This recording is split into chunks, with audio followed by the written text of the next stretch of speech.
Roberto Diaz takes us into the private world of Panamanian dictator Manuel Noriega, or as he knew him, Uncle Tony. Noriega's troops, which were anti-terrorist, Israeli-trained, in black masks, flying from, dropping in, and they start to shoot at the door.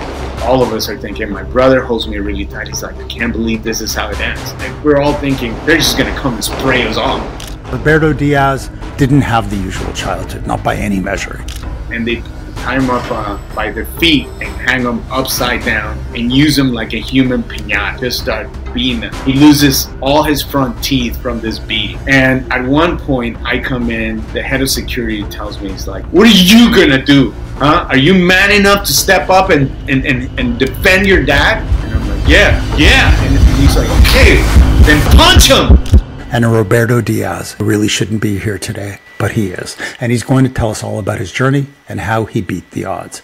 Please join us.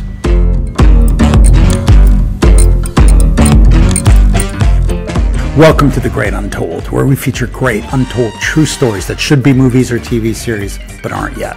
This one is going to be a book soon, and by all rights, it could be a movie. Roberto Diaz did not have the usual childhood, not by any measure. He grew up in Panama.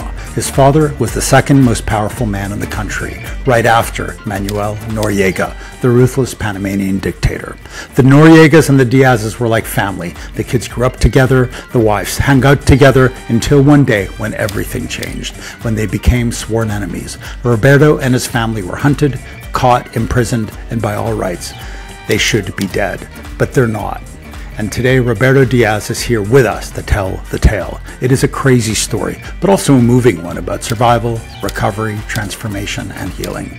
Now, a heads up, this episode does contain some adult themes, including descriptions of violence and explicit situations that may not be suitable for everyone. So why The Great Untold, you're asking yourself? Why this podcast? Well, let me tell you. So I've worked in television and in film as a writer and show creator for 15, almost 20 years now, for some of the biggest networks in the world, for FX and Fox and AMC. And for every great true story that gets made, for every Aaron Brockovich, for every Schindler's List, for every Spotlight, another 1,000 never see the light of day. It's just that tough. And truthfully, these days, it's more brutal than ever. And frankly, it breaks my heart. Ergo, The Great Untold, a chance to share some of these stories from the storytellers themselves. So thank you for joining us. If you like what you see, please press like, press subscribe. And now, let's get on with the show.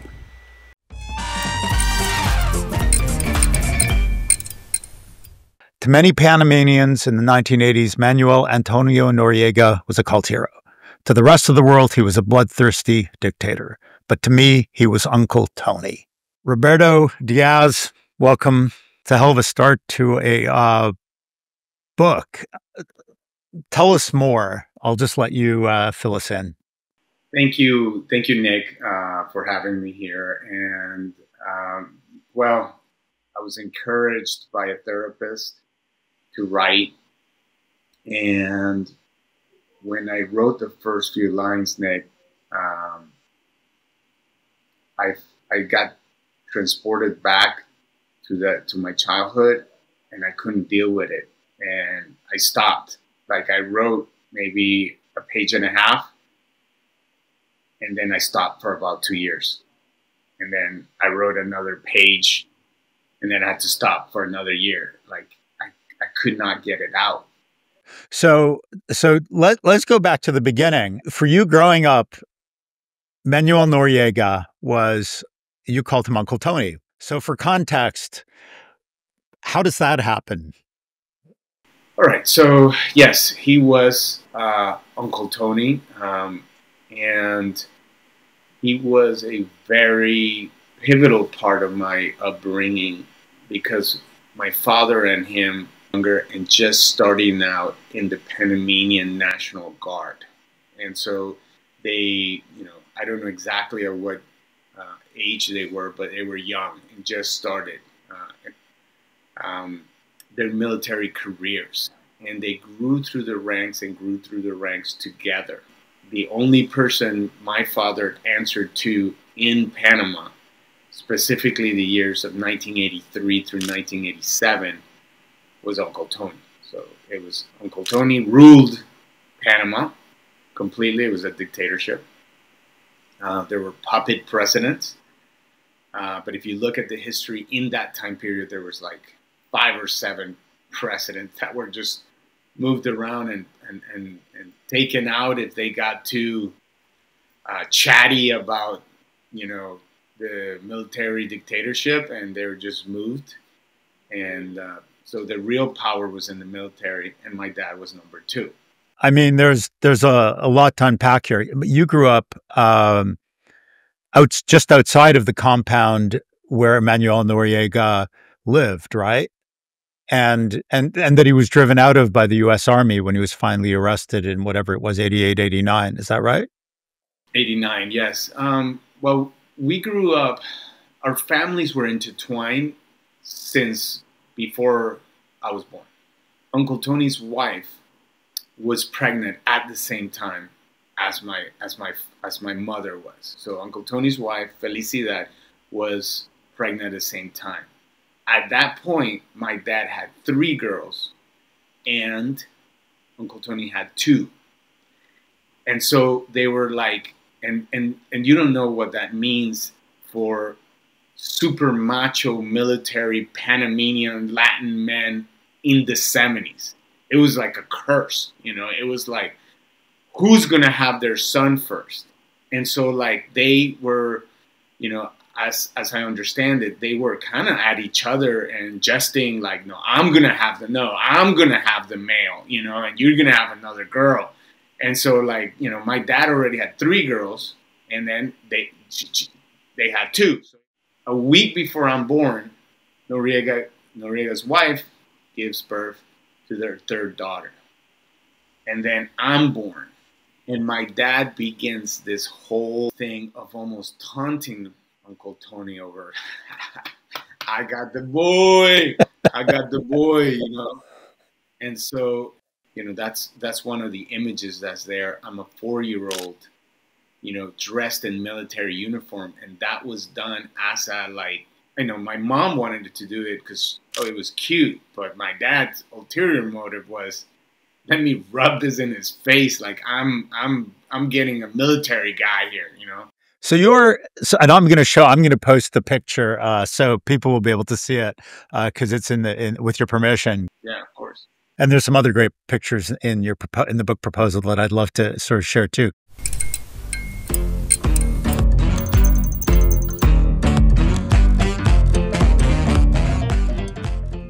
Okay, hold on a second. He's being raised by 4 women. He's going to be gay. I was 12 years old, Nick, when my bodyguard took me to lose my virginity at the whorehouse. I'm 12 years old, and, you know, they tell me, choose a woman, the one you like. They're all sitting down, and whatever you do, don't kiss them, okay? Because you don't know where their mouths have been. To me, there are like 2 great stories here. And one is that you were born into a ridiculous piece of history. And then there's the other side of it, you know, which is almost a whole separate show. You know, we're so used to seeing movies, you know, where Goodfellas, where they put him into the witness protection program and they've dragged their families in the background through this hell. And then, but you're the 3-year-old kid who gets driven through this hell. I mean, this is your story. You're not aspiring to become the next ruler and despot of Panama. You're a 3-year-old, 4-year-old boy at the time, right? And it's a traumatic upbringing, isn't it? Yes, it's well, yes, very. Just say yes. You can even say it was fucking traumatic. It was well. I mean, now after all the work that I've done, I can speak to you, Nick, and not break down, you know. But before, it was very difficult at times to speak about it. And, you know, I've now have, through the work that I've done over the years, I've been able to kind of derive a different meaning and find fortitude in what I went through. But yeah, I mean, I was diagnosed with complex post PTSD. You know, it was from different things. And one of the things that you said that really So I was being brought up to be this military leader. But I had no idea. So one of the things I already told you, Nick, I had what? 3 older sisters. And so in Latin America, and my father and my mother split when I was 5 years old. So my dad left my house. And then I was being raised by 4 women. 3 sisters, older, and my mom. And in Latin America, that was, especially in the 70s, they were like, okay, hold on a second. He's being raised by 4 women. He's going to be gay, which is the ultimate nightmare for a military macho guy. Like, that's like, oh my God, you know, they rather one get cancer, you know, like, than be gay. I can't even tell you how many times I heard, you know, men don't cry, boys don't cry. But all the emotions were to be buried, you know, anything like empathy, you know, fear. That's why, you know, I was like 8 years old, 7 or something when I got my first BB gun. By the time I was 12, I had an automatic, semi-automatic 22. By the time I was 15, I was handling Uzis, you know. It was geared towards that way. And you know, a big part of my story is also the sexual trauma that came with that military macho upbringing. You know, I was 12 years old, Nick, when my bodyguard took me to lose my virginity at a whorehouse, you know, and that, you know, brought on so many things that I'm still dealing with, because my first probably, I don't know, 15, 20, I don't even know, times that I experienced sex was with paid women that were adults, and I was 12 years old, you know. And so as a 12-year-old, Nick, I was like, I'm the man, you know, I'm such the man, you know, I thought I was the shit. But the repercussions now that I see, because the intimacy that I have issues with intimacy. Nick, the very first thing that I was told, so I'm going to take you back to that 12-year-old. And I walk into this whorehouse. And these are the words that are ingrained in my psyche. And even though I can see them, they're still there. And I have to really focus on them when I'm in a relationship. I've been outside of a relationship for the longest time right now in my whole life, which has been about a year. I've never, since I was 12 years old, not been with a woman for longer than a few months. And, you know, and now I'm actually, because of what happened as a kid, I have chosen to not be in a relationship and just be with myself, because I got the attachment that I had to women as a crutch, because I didn't want to be alone. Sure. I'm 12 years old, and, you know, they tell me, choose a woman, the one you like. They're all sitting down, and you go in there, you have 10 minutes, okay? And this is what it tells me. And whatever you do, don't kiss them, okay? Because you don't know where their mouths have been. And number 2, don't ever, ever, ever go down on them, because you might as well be, can I just be very plain and blunt? Yeah. What he said was like, if you go down on them, you might as well have sucked 100 dicks, because who knows how many, you know, men she's been with. And so it took obviously, Nick, all the love out of the whole thing. It was a transaction. It was impersonal. It was like, get in, get out. That's your $10. Don't kiss them. Don't do anything. It's about you.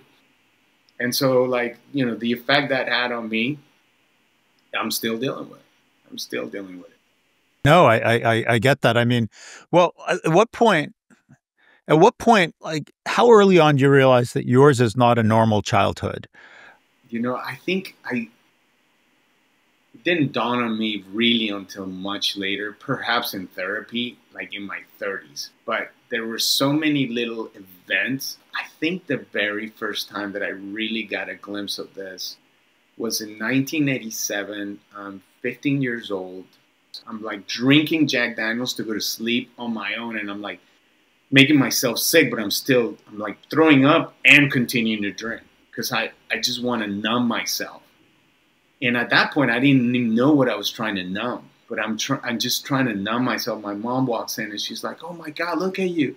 You're drinking by yourself. You're 14. No, this is enough. You're going to military school."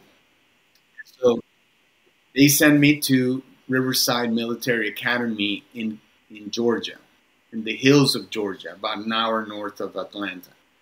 And when I get there, I'm so angry about my mom sending me to military school. Like, I feel like, I mean, I didn't know this at the time, but now in retrospect, I know, and after so much therapy, I know that I was just hurt, that I felt like I was being abandoned. I felt like, okay, you're terrible. Like, you just here, we got to just send you somewhere where you're going to get fixed.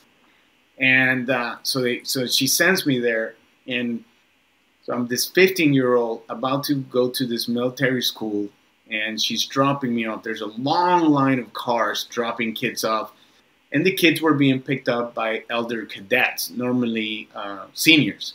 And my mom's like, "Sweetie, come over here and give your mama a kiss." And I'm like, whatever. I didn't even say anything, and I'm walking away. And the cadet says to me, "Hey, your mom's calling you, man. Go say goodbye." And I just go, "Fuck you, man. What the fuck? Who the fuck are you telling me what to do with my mom?" And so I just blow up on the guy, but in Spanish, because he had spoken to me in Spanish. And when I do, I used language that only, like, I cursed in Panamanian. And he was like, instead of reacting to what I said, he goes, "Oh, you're Panamanian." And I go, "Yeah, I'm Panamanian." And he's like, "What's your name?" And I give him my name. And the moment he knows that I am Roberto Diaz's son, he's like, oh, wait, come here. And so I had like 4 or 5 elder cadets watching after me. And we had not, I mean, my dad didn't make any calls. Nobody, like, you know, it was just because they knew who I was. And the other thing, you know, the very first day they tell you, "Oh, listen, if you have an issue, what you gotta do, man, is just go tell the teacher and they'll put you in the boxing ring. You guys can duke it out." So I'm like, okay. And so right away I'm like, man, what if I rub this huge dude wrong and he's going to beat the crap out of me? Like, first he's going to beat the crap out of me and he's going to beat me in front of everybody else. Like, It's going to be a sanctioned beating for a heavyweight exactly. belt, for a lightweight belt. I don't want to interrupt you, but I've a couple of questions. So at this point, your mother's left your father. There's none of the empathy that you'd expect, and none of the I mean, instead of connecting it to, you know, the upbringing, she just says, maybe what you need is some stern discipline. Off you go to military school. That can't be right. Well, what I'm hearing you asking is, you know, how come my mom was falling in for the military macho bullshit if she wasn't, you know, obviously they had separated. So she, you know. Yeah. And she left the military macho dude. Well, you know, it's a very good question, Nick. I believe that my mom's just, you know, confused, as any parent is, like, what is the best for my child? So she became a born-again Christian, and at some point I just got that I would never be the perfect Christian. It just couldn't be that guy she wanted me to be, especially with my dad having the other influence. Like, my dad sending me to whorehouses, and my mom's telling me to be, you know, don't ever have sex until you get married. And so when she sends me to military school, she's sending me because she's at her wit's end. She doesn't know what to do with a son that's drinking heavily at 14. gosh, I wouldn't know what to do if my son would have been doing that. Like now, the other part of once I get there, people start not only protecting me, but Nick, some guy came up to me, an older kid, a senior, and he puts his arm around me. He's like, "Hey, Roberto, man, I want you to thank Uncle Tony. I want you to thank your dad, because thanks to them, we get the best Coke in the world for so cheap, you know?" And I'm a 15-year-old that's scared out of her mind that I'm going to get beaten up. So I'm like, "Oh, yeah, man, yeah, bro. That's what we do, man. That's what we do." You know, I'm all playing it because I think that's going to protect me. Sure. And so all of a sudden, this guy comes. He's like, "Hey, Roberto, get over here, Diaz. I've been hearing you're talking about this, you're talking about that, spilling all your family secrets and talking about the business. What's the matter with you, huh? What's the matter with you?" And I'm like, "What?" He's like, "Yeah, man, you never speak about the family business. Didn't everybody tell you that?" And like years later, I put it together because we had our names. It would say like Diaz R. And his was Gotti.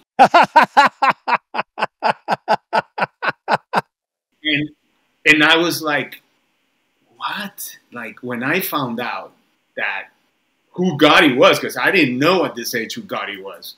And I later found out, I was like, oh my God, man. I don't know if it was his nephew. I don't know if it was his son. I don't know who it was. But it was a Gotti that was in that military school.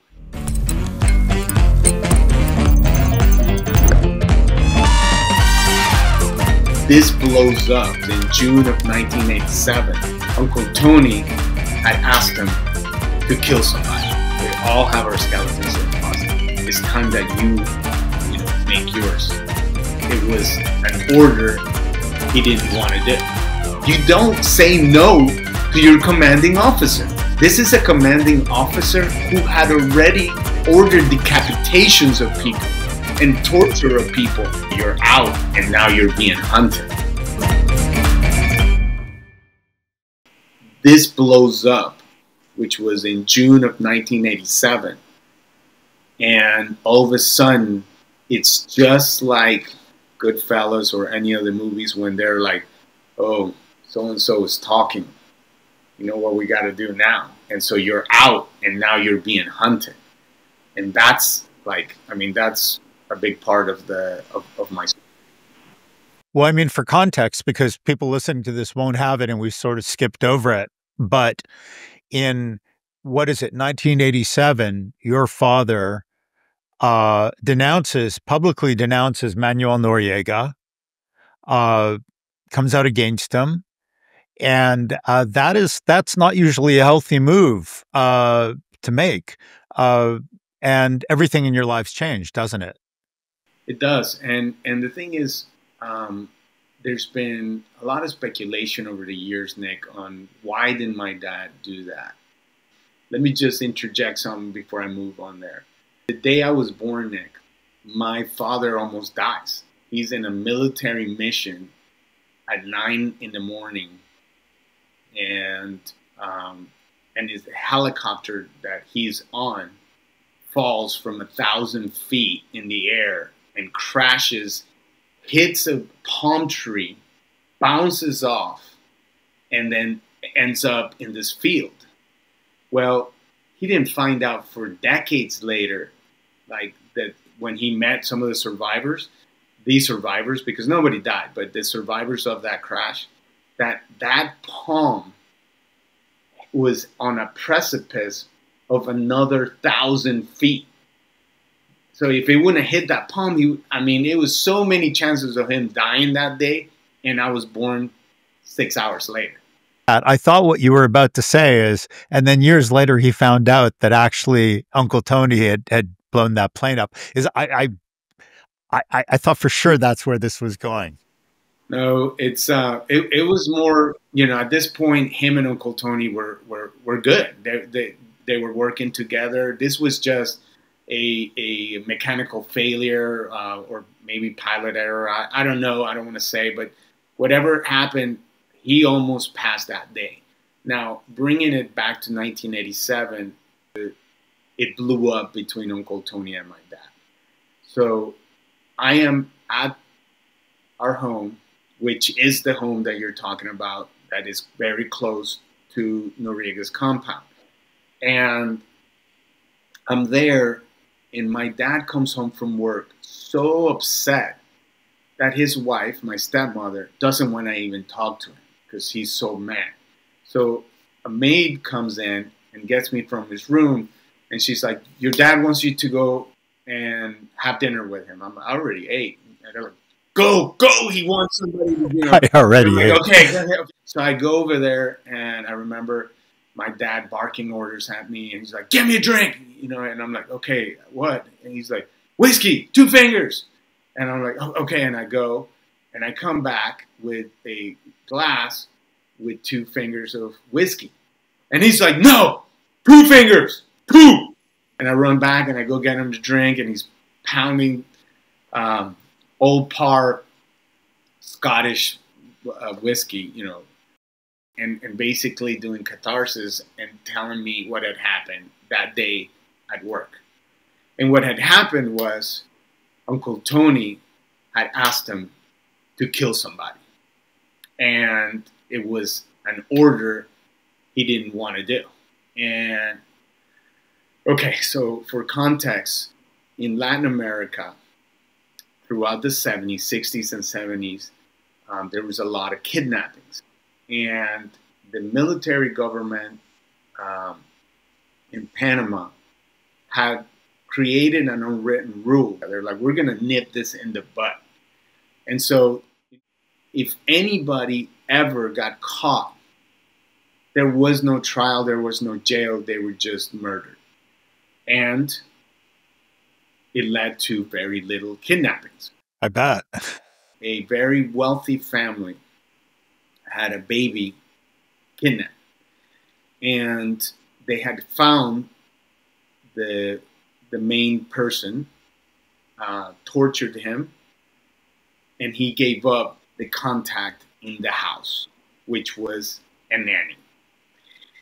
Now, the nanny was underage. I think she was 17. The nanny's arrested, and Uncle Tony calls my dad, and he tells him, hey, she's the one that brought the baby out of the house.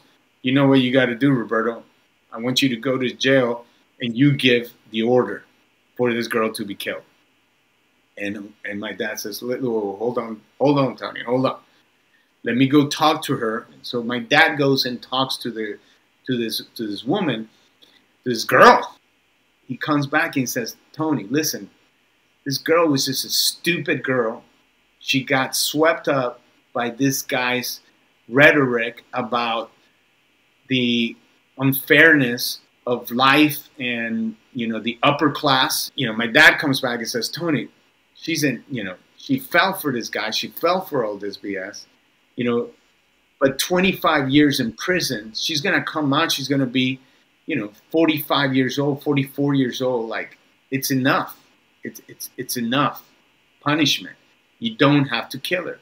And Uncle Tony, I remember this, like, Dad said, you know, we all have our skeletons in the closet. This is Uncle Tony. We all have our skeletons in the closet. It's time that you know, make yours. And now is the time. And my dad says, fuck you, Tony. I'm out of here. Nick, you got to get how unusual this is. You don't say no to your commanding officer. And not only you don't say no to your commanding officer, this is a commanding officer who had already ordered decapitations of people and torture of people, and whose business partner was Pablo Escobar. You know, I can't even imagine what it would have been to say no to him. And that is what drives that wedge between them.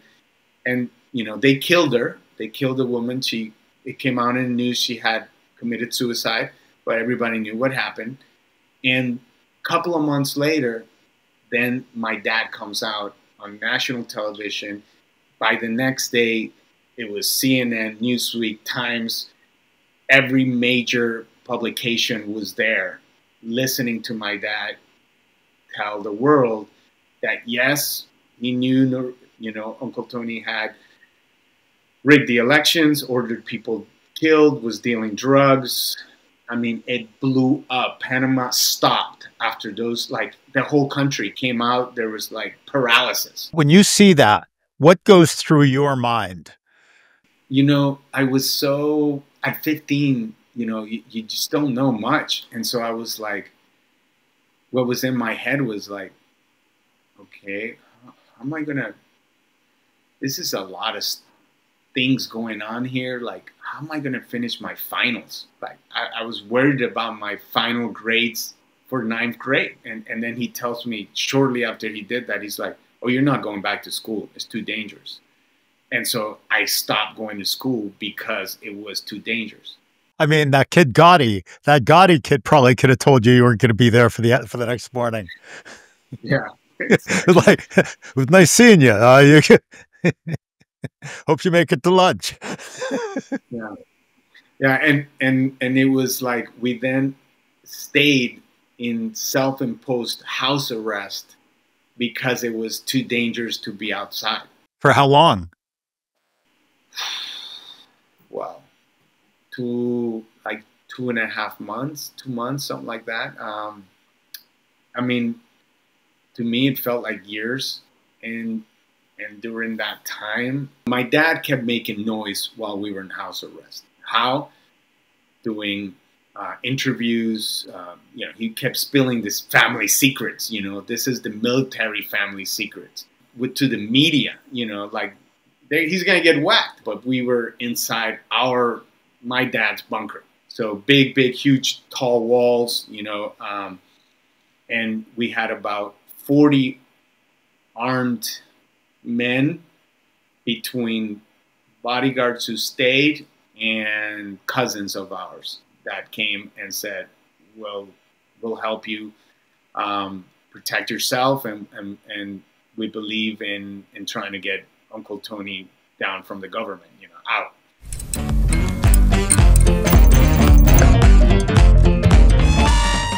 Then they know for sure that he was sent there to kill my dad. They start to torture him and hang him upside down and use him like a human piñata. Huh? Are you man enough to step up and defend your dad? And I'm like, yeah. And he's like, okay, then punch him. When they send this guy to kill my dad, he comes in and he says he wants to join us. They pat at him to see if he wasn't carrying any weapons, and they don't catch anything. And then when he really starts to see the head of security that something's amiss, he strips him, and he finds a shiv, like a prison shiv, stuck right by his groin. And so then they know for sure that he was sent there to kill my dad. But just to make sure, they start to torture him. So they began by hanging him upside down in the backyard. My dad's asleep at this point, by the way. He's not, he doesn't know anything about it. How do you find out about this? Are you there? Oh, I'm there. So you're watching this? I'm, okay, not only watching it, but so they tie him up, and they tie him up by their feet and hang him upside down and use him like a human piñata. Just start beating him. He loses all his front teeth from this beating. Then they put him in a chair and start throwing him in the pool and pulling him out as he's about to drown. And at one point, the head of security tells me, he's like, he came here to kill your dad. What are you gonna do, Robertito? They used to call me Robertito, which was little Roberto. They're like, what are you gonna do, Robertito? Huh? Are you man enough to step up and defend your dad? And I'm like, yeah. And he's like, okay, then punch him. And so I grabbed my gun and I hit him in the back of his head. And all the bodyguards start laughing. They're like, Oh my God, you are such a little bitch, Rortito. That's not how you hit a guy. This is how you hit a guy. And he grabs his gun and he hits him right in the ear. And his ear starts to bleed from the inside. Like it just starts gushing blood here. Anyways, that was my first lesson on how to torture somebody. Nice. At age 15. At age 15. At age 15.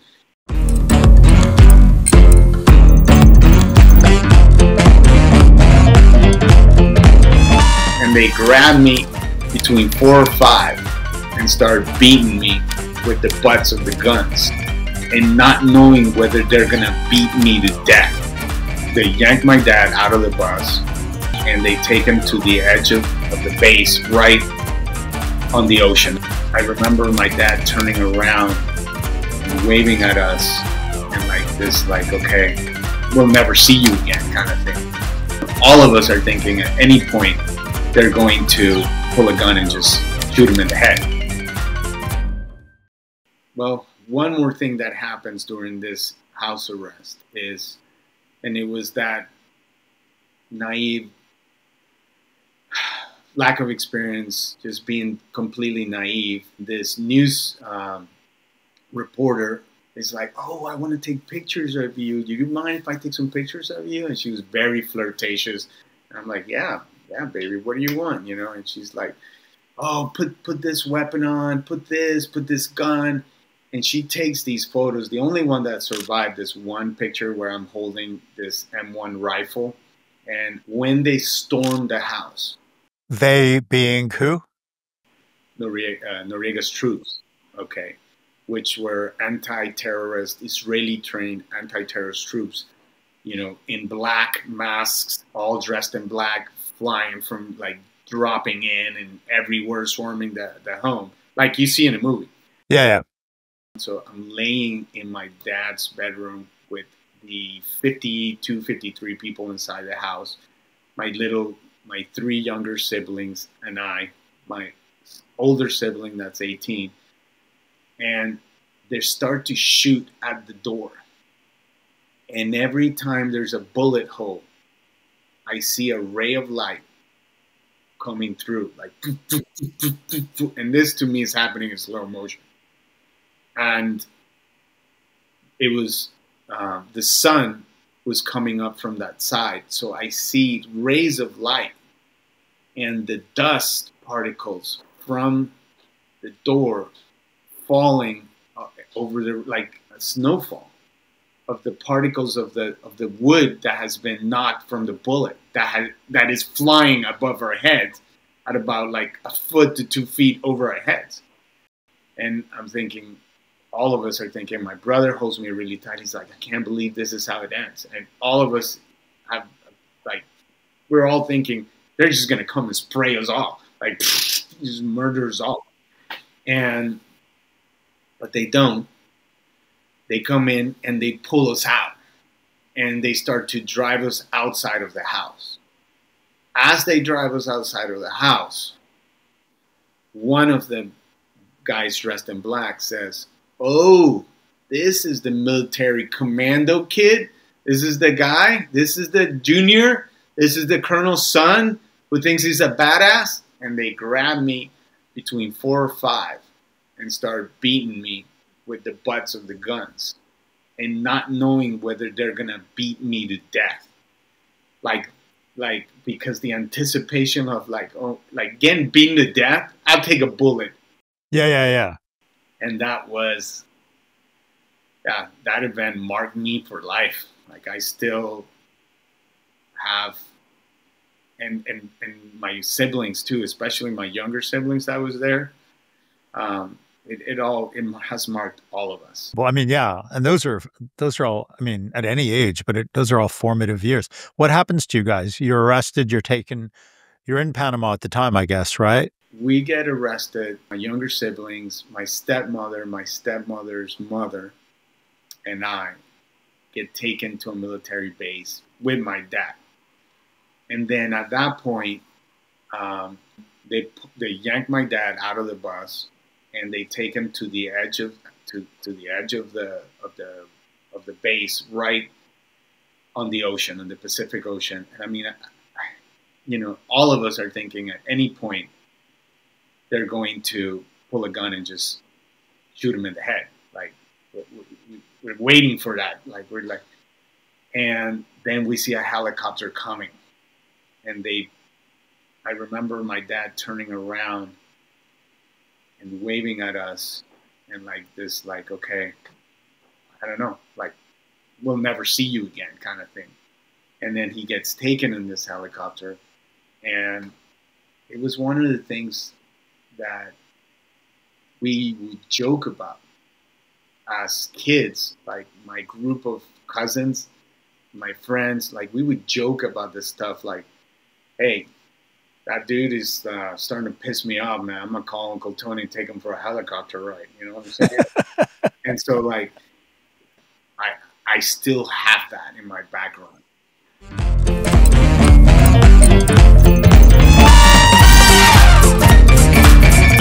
I saw so many blind spots that I had, all this anger that I carried. I wanted to murder Uncle Tony for what I had lived.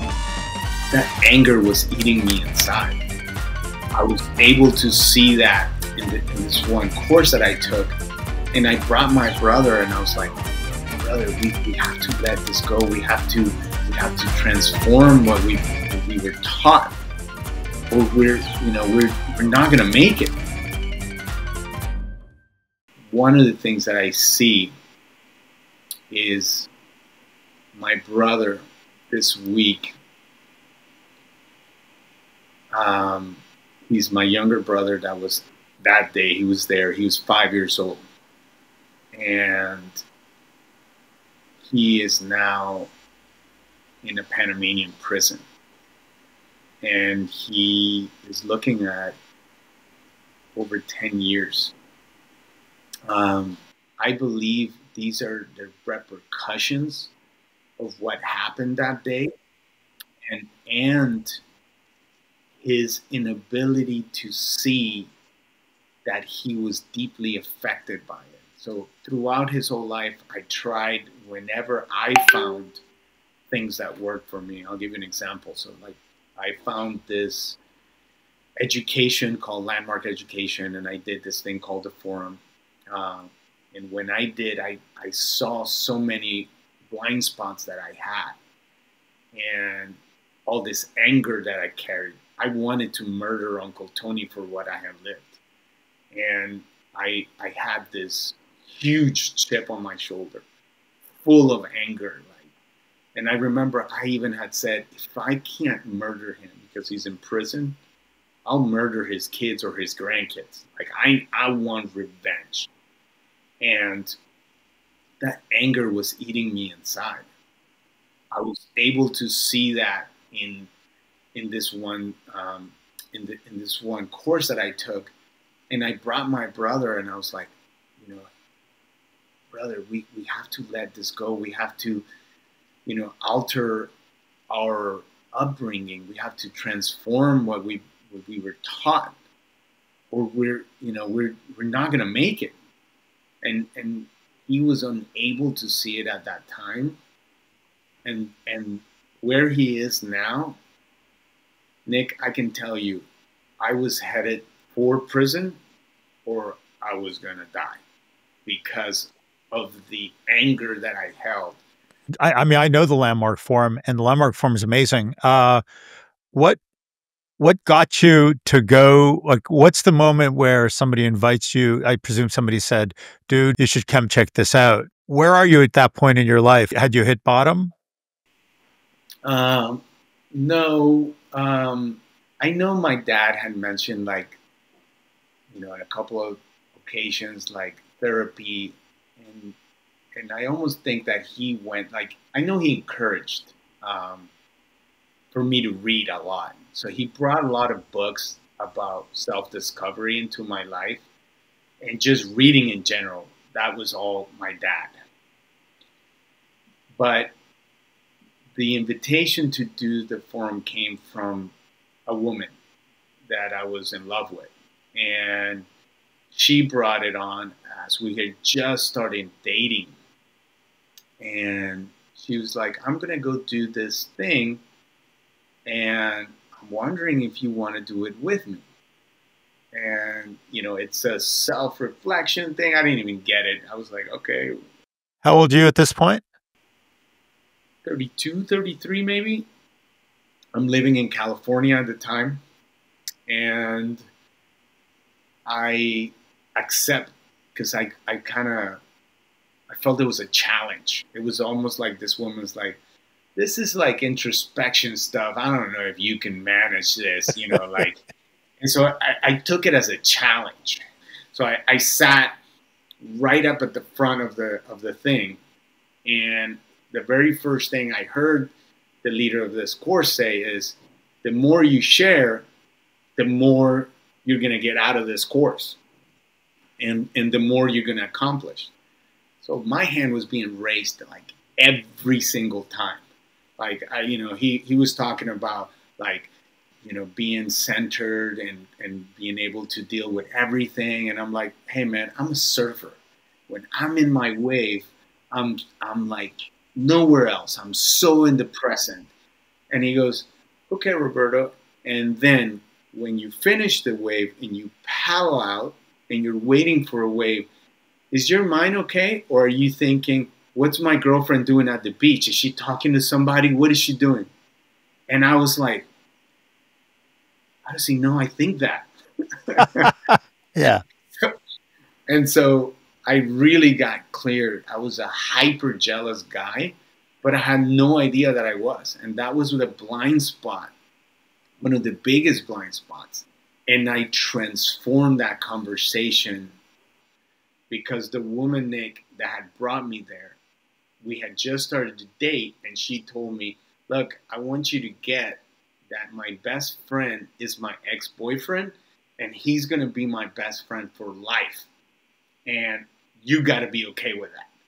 And to me, that was like not okay at all. It was like, yo, I'm a Latin man. No. That's not how we do it here. And she's like, well, I'm an American woman, and that's the way I want it, and that's the way it's going to be. And if you're going to be with me, you got to be okay with that. And this course really brought me, it challenged me to like see myself. And I remember the guy asked me, he's like, listen, go and ask the people you love if you are a jealous guy, but give them the space to be open. And so I went and called my mom. And I said, Mom, do you think I'm a jealous guy? And she's like, son, I was going to adopt a boy. And I brought him to the house. And when he started hugging me, you beat the crap out of him. I had to take him. I had to leave. Like, you beat the crap out of the kid. We couldn't adopt him because we thought you were going to kill him. And so I'm like, what? I don't remember that. Like, it just like, I was like 7. And so I'm like, wow. And then I called my sister and I was like, you know, my sister Raquel, I was like, Raquel, do you think I'm a jealous guy? And she's like, Roberto, come on. Like, every time I bring a boyfriend home, you like walk around like a gorilla. You're like, who's that? You know, like, and you know, you browbeat him to death. And like, I didn't know the toxicity that I had. And I really, really was in love with this woman. And so I'm like, what am I going to do to transform who I am? And I remember feeling like, man, this is impossible. This is impossible for me to change who I am. I am this way. This is how I am. Yeah. I am built this way.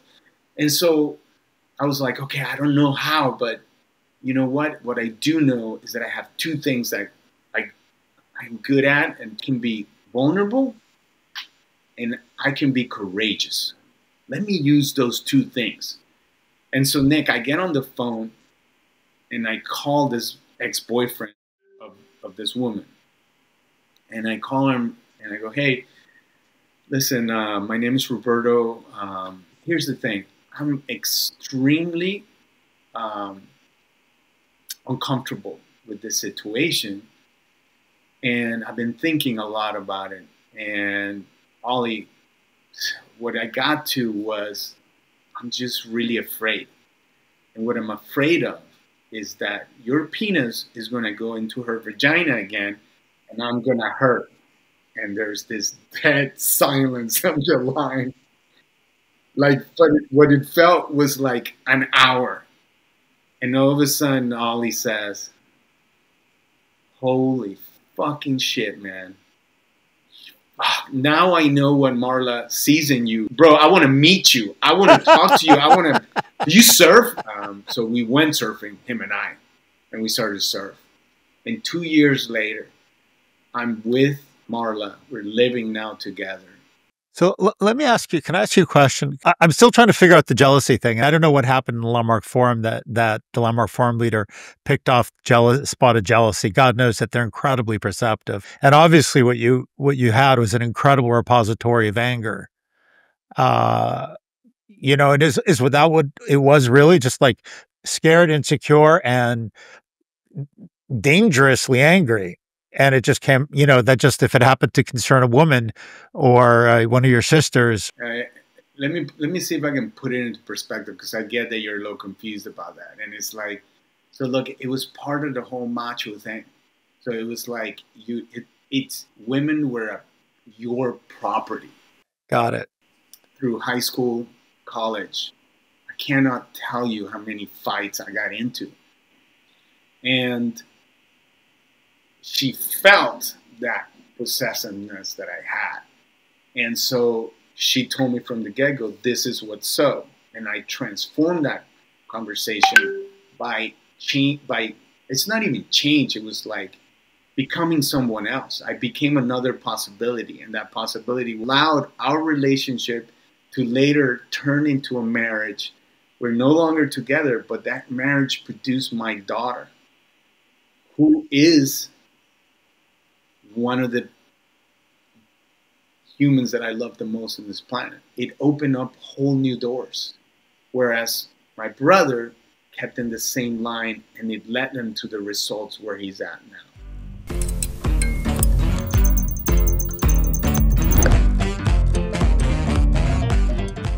And once my dad and him fell out, he was very, very scared of me. But one thing that I got was,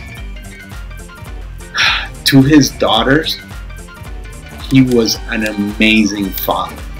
And like, he wasn't this epitome of evil that everybody put him out to be. He could have been torturing some guy. He's like, you know, his second in command was, hey, you got this thing with your daughter, and you're like, okay, oh, put that on hold. He was there for his daughters. There's somewhere, and I don't remember if you said it or if I read it in the book outline, something like to the effect of, you grew up in the presence of Uncle Tony, who was terrifying. Was he terrifying to you, you know, back when you were a little kid? Was he terrifying to your dad? Was he terrifying to your family back then? Or was that just, you know, is that just in retrospect? When he was our friend, he was, you know, dad's coworker. He wasn't scary to us. It was after the fallout that he became extremely scary. But before that, he wasn't. And this to give you an idea of the fear that he could instill in people. So like, this cousin and I, we had class together in 9th grade. This is at the height of the military, when Uncle Tony was still in with the U.S. My cousin and I are in this geography class, and we just finished and we're leaving. And he's like, wait, hold on. I got to talk to the teacher because he gave me a B-. He's just like, Coach Martinez, I need you to please take a look at this because I think I did better than B-. And the guy doesn't even look at him. He looks at the thing and he crosses it over and he goes, C. And he tosses it right back at him. And my cousin, like, appalled that he just got his grade reduced just because he asked about it. And so he's like, okay, well, I'm going to leave now. And I know that I'm going to be very sad. And by the time that I get to Uncle Roberto's house, he's going to ask me why I'm so sad. And I'm going to have to tell him that it's because Coach Martinez, who drives a 1986 blue BMW, was being very unfair. And I believe he's being unfair because he doesn't like the military government. I've heard him talk about how Uncle Tony doesn't do well and all these things. And all of a sudden, the guy's like, whoa, hold on there, Sonny. Hold on there for a minute. Oh, come back here. Come here, because you do not want to tell your Uncle Roberto that. Come here. No, no, no, no. Hold on. Here, let's switch this A and A plus. Plus! And then he hands him the thing. And it was palpable fear of like, you know, like. Disappearing. Yeah. But look, here's something that I also want you to get, which is, it's going to be in this book. And that is like, okay, he was scary to some people. And once my dad and him fell out, he was very, very scared of me. But one thing that I got was, to his daughters, he was an amazing father. And like, he wasn't this epitome of evil that everybody put him out to be. Like, he was the best dad to those girls. He could have been torturing some guy. He's like, you know, his second in command was, hey, you got this thing with your daughter. You're okay, oh, put that on hold. He was there for his daughters. And that was something that I didn't quite get until I was in my 20s, because I had so much anger towards him. That's not a stretch. I mean, you know, you can be a stone cold killer, but be a great family man and a devoted father. I don't struggle. I don't think there's a dichotomy there. What strikes me when you're talking about this, though, is you sound kind of complete with Uncle Tony. I love that you still call him Uncle Tony, even though he tried to murder me. Pardon me. Considering everything, you have a rich past with him, and you still call him Uncle Tony. I love that. But you sound complete about him, more or less. Would you say that's fair? Absolutely. Absolutely. I'm very complete with him. I'm complete with my father. I'm complete with my mother.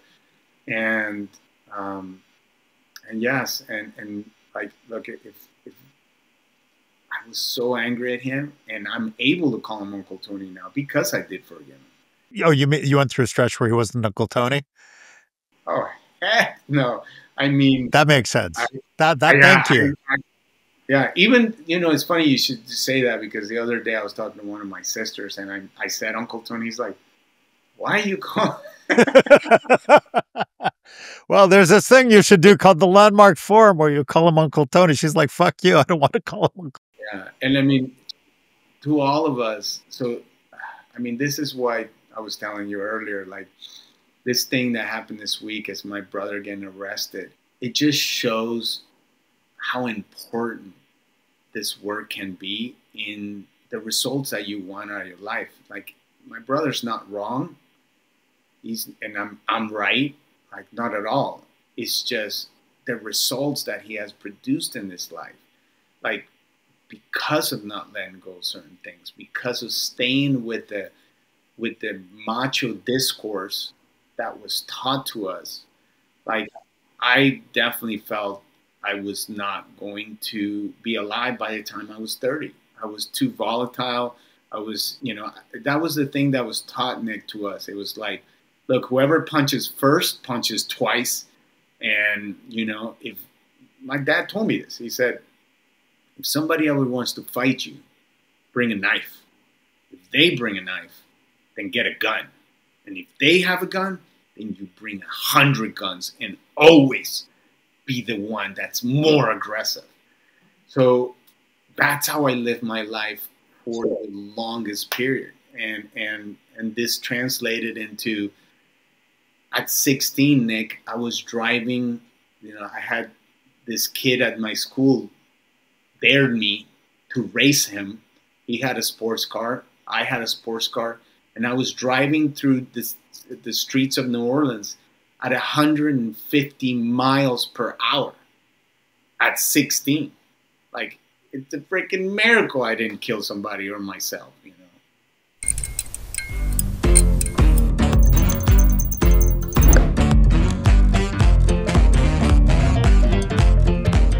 Oh, what do do we got here? We got, you a man now? You a man now?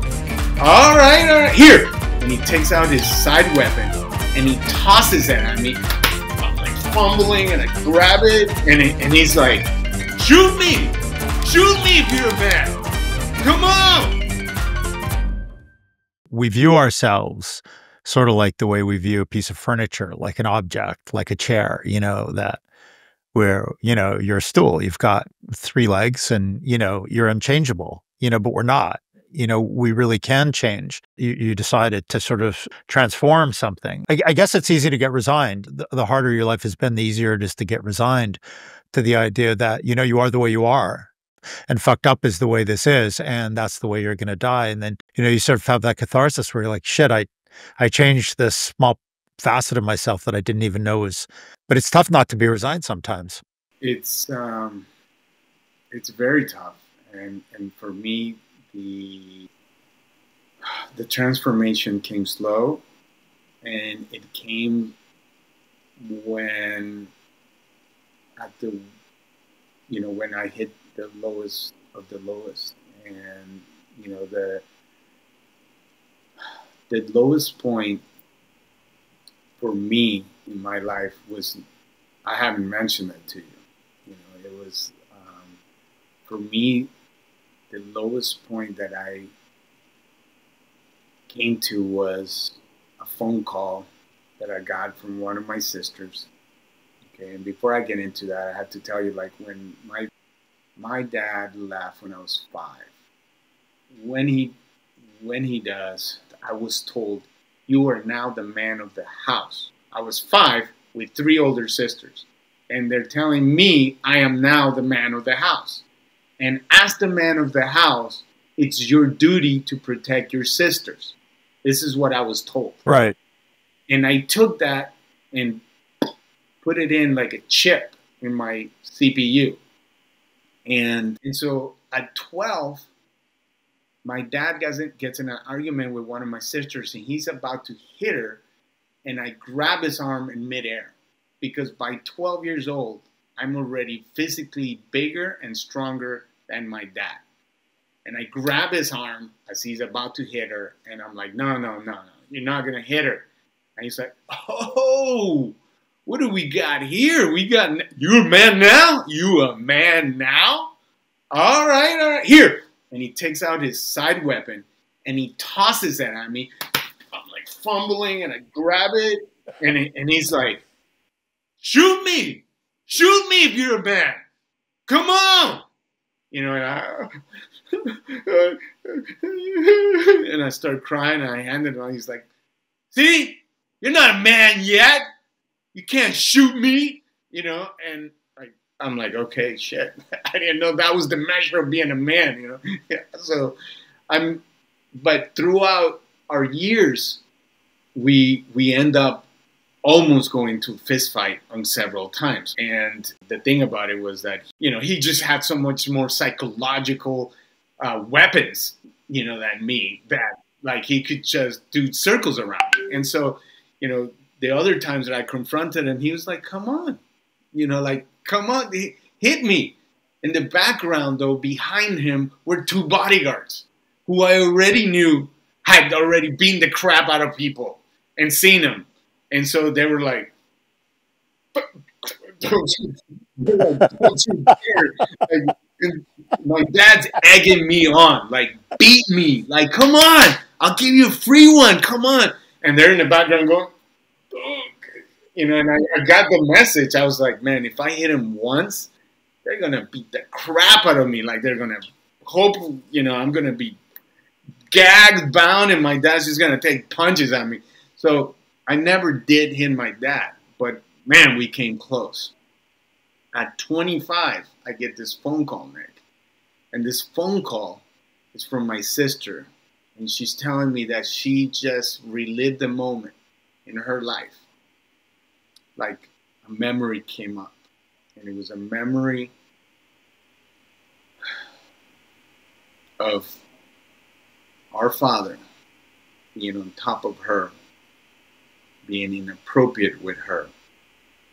And she remembered the breath, the the smell of alcohol, the roughness of the uniform. I remember those details her telling me. And when she told me and he was being inappropriate with me, it triggered all these memories of my sisters.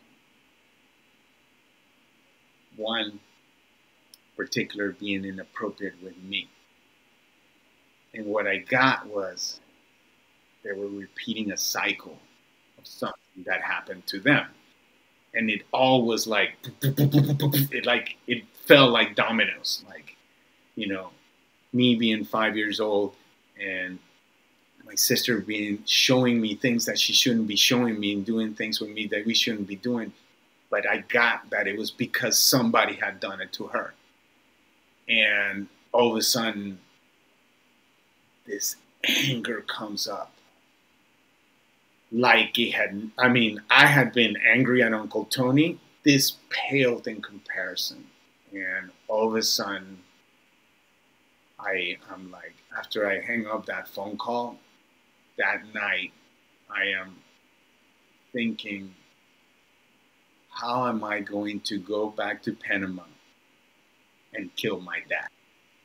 And it was weeks that I had that thought of planning on how to murder my father and get away with it.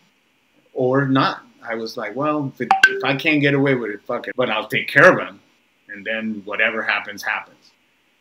And I started getting sick because of this thought. It was just making me sick. And I could not sleep. I could not work. I could not be okay. And I started to drink heavier than I drank. And so that meant like a bottle of whiskey at night.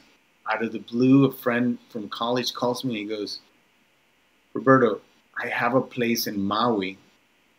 And I know you've always wanted to really learn how to surf. Why don't you come out and be here and surf? And it took me a while to get that was like divine intervention, at least to me, it is divine intervention.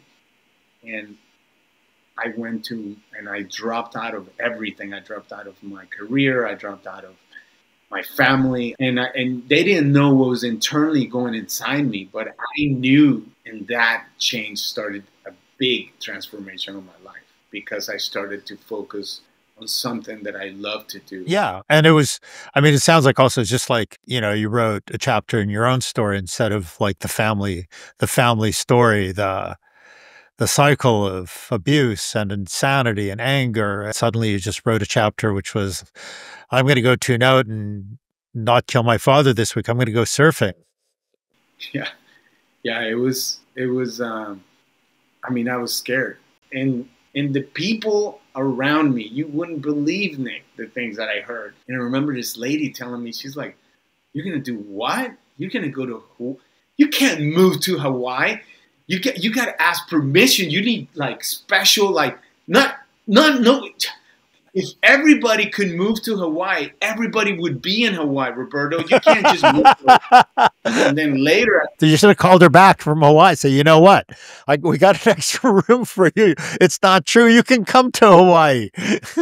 All you people who live in states where they don't allow abortions, you can move to states where they allow abortions. Yeah. Well, the other person that came was a quote unquote friend that I knew from high school. And he tells me, Roberto, you're moving to Hawaii to learn to surf? That's the stupidest idea I've ever heard. Don't you know that the waves in Hawaii are like 30 feet high all the time? Nobody goes to Hawaii to learn to surf. And I'm like, he told me, he's like, and you're going to die. You're going to drown and die. And I was like, well, I guess I'm going to die then because I'm going and I'm going to learn to surf. And then I got to Hawaii and I'm like, there's all these learning beaches. Everybody learns to surf over there. You know, Waikiki is the friendliest beach ever. But this guy, all these people were I was going to say, and then you did the landmark farming, you discovered, man, I'm surrounded by all this negativity. Yeah. And it was like, but to me, it was the universe coming to test my resolve of like, I'm going to do this. And I mean, those experiences have helped me so much now as I'm pursuing, Nick, the book of my life, where I give the story not just of myself, of my family, precisely because I want to create something for people that are stuck in our macho culture, and for my children, for my nephews and nieces, for my family, because eventually I'll pass, but this story will stay, and I hope it will help others, like, and especially my family, help them get out of this generational trauma that has been passed on. Like the whole jealousy thing, this was something that has, like, now that I know and like I saw and what it did with me, like I studied a little bit more, it existed in my grandparents. Yeah, for sure. Yeah, how could it not? And in your father, I mean, the scenes you describe are sheer terrorism. You know, I was listening to, probably heard of Gabor Mate. I mean, he talks a lot. It's like a Hungarian psychiatrist who works in Canada and who talks a lot about you know, early trauma and even prenatal trauma and how it affects people's ability, you know, as you grow older. That you know, and even a mother who's deeply traumatized during pregnancy, during third term of pregnancy, let alone as a child, as a newborn, before you're even fully sentient, you know, you're already, you know, if you're living in fear constantly, if you have trauma constantly, it really, as you get older, it really it leaves an imprint on you, and unless you can become responsible for it, unless you can distinguish it and become responsible for it, then it's just going to run your life. And so it sounds like, you know, it's no longer running your life. I mean, it's still there. I mean, you probably still lose your shit. I mean, I lose my shit.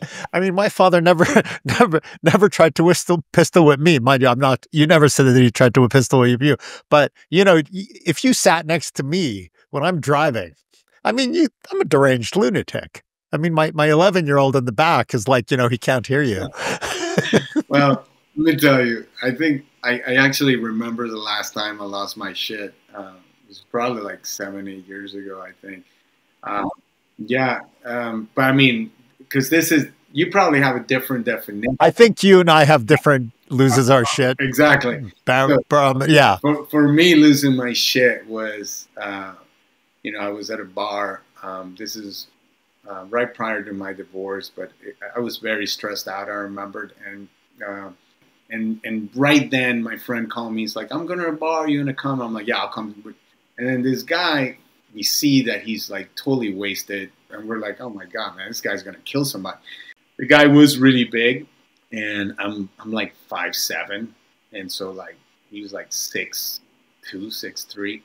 So I jumped on this bar stool so I could get my arms around his neck, and I grabbed him by his neck and choked him out until he passed out. That's how I lose my shit. Yeah, we definitely have it. I could sort of, even before that story, I kind of like after when you say, no, I just scream a lot.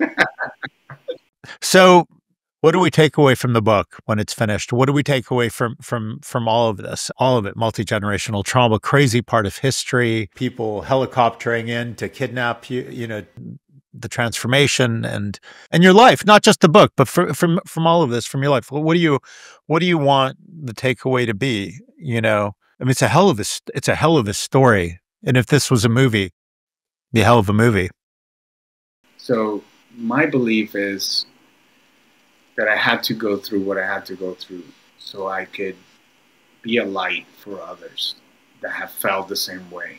And like, you know, that what I spoke to you about killing my father, I really felt like that was the deciding point in my life where I was on this tightrope, and one step this way and I would have gone into the darkness forever, and that would have been killing him. And then I went to the light instead.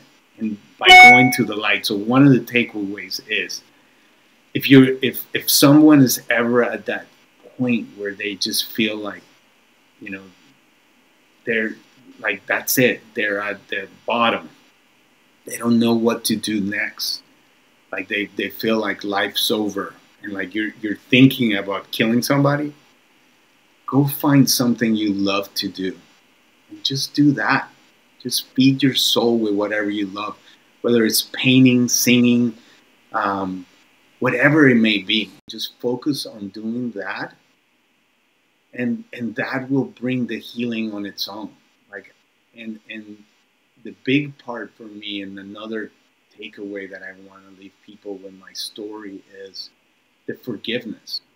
Like, the anger that I held on to was killing me, and it was making me hurt those people that I love, and I had to release all that anger, and you know, I tried everything in order to get to that.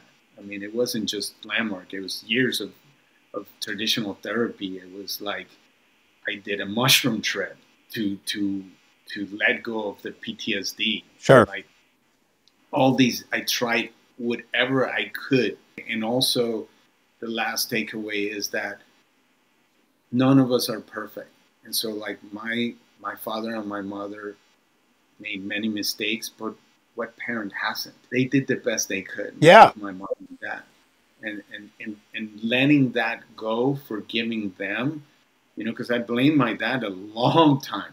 Look, some people go to their graves blaming their parents for everything. I mean, you know, and arguably everybody's got something they can hold on to there, but you got to be responsible for your own life.